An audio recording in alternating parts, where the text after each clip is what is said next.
menene yake sa idan an wurga dutse yake faɗuwa ƙasa, ko kuma mangwaro idan ta tsinke ita ma take faɗuwa ƙasa ba ta yin sama ko kuma ta tsaya inda take?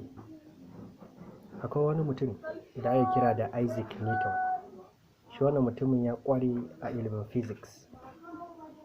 Yanzu da aka je Google ka tafin ka ce the best man in the world history, za ga an sama Manzo Allah sallallahu alaihi wasallam, shi za ga an fara saba shine farko best man.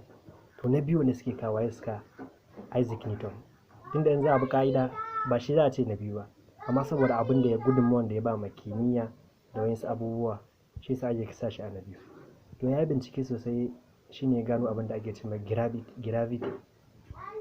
Shi wannan gravity attraction din yana nan a ko'ina a duniya.